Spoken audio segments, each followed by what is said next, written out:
Good morning, everyone. Today is Wednesday, April the 29th. My name is Mark Plunkett. I'm the pastor of Heritage Presbyterian Church. And today I want to talk about something that I have a feeling all of us are really good at. And I also have a feeling we've been doing a lot of it lately. And that is complaining. Complaining. We can't go quietly. We have to complain. We can't just let things happen and hold on to our faith the way we're supposed to. We complain. And then sometimes when we complain, we actually feel guilty about it. We feel bad about it. We start thinking, I shouldn't complain. Well, it's hard not to. It's human nature. The other thing about it is, in the Bible, there is a large section called Psalms. And of the Psalms, there are 42 Psalms in the book of Psalms that are laments. Laments are prayers or statements or something where someone is crying out to God. You're either crying out because of pain or loss or grief or disaster or whatever. And in some cases it's a little hard not to. You have the death of someone you love. You cry out to God. A flood washes away your house. You cry out to God. Terrible disaster hits. You cry out to God. A pandemic affects everyone, literally everyone in the whole world. We cry out to God. And in those times, it's very, very easy to not just go into lament, but to stay there. That takes faith to come out of it. Because what we're supposed to know is that weeping endures for a night, but joy is supposed to come.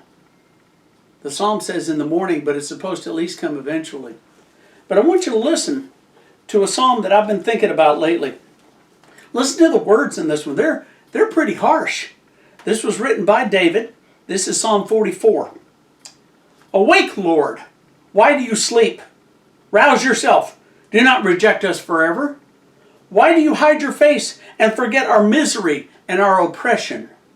We are brought down to the dust. Our bodies cling to the ground. Rise up and help us. Redeem us because of your unfailing love. So here, David, King David, who the Lord loved so much, is crying out to God and basically accusing him, what are you, asleep? Get busy. We need your help here. Don't just leave us alone. Now, folks, maybe we ought to give ourselves a break. If King David can lament to God like that, maybe it's okay if we do too. But didn't King David go on to serve God for all of his life? Yes, David made huge mistakes. Absolutely. But David kept coming back and admitting his mistakes and taking responsibility and loving and serving God to the best of his ability. So David did not stay in lament. He came out of it. And he went on to work and love and do all the things that God called him to do. So maybe in the midst of this corona pandemic, or in the midst of wars that are everywhere in the world, you know that. Somewhere in the world there's an earthquake, a flood, a fire. Somewhere in the world there's a hungry child. All of these should make us lament. All of these, it is perfectly natural to call out to God and say, why is this happening? Aren't you awake? Sounds kind of sassy, doesn't it?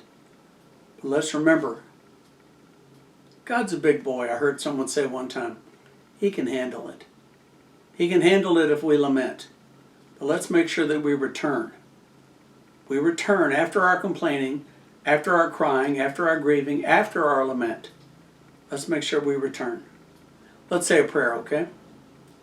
Lord, today, if we lament about the state of our lives, forgive us and encourage us to see things that we're not seeing, see opportunities to serve. Lord, if today we're lamenting because of friends who are hurting, who are sick, who are gone, help us to remember their love and to live our lives as an example of their love for us. And Lord, in our laments, let us always remember that you hear us and that you love us. Amen. Our friends, wherever you are today and whatever your situation is, may God bless you and keep you safe. Amen.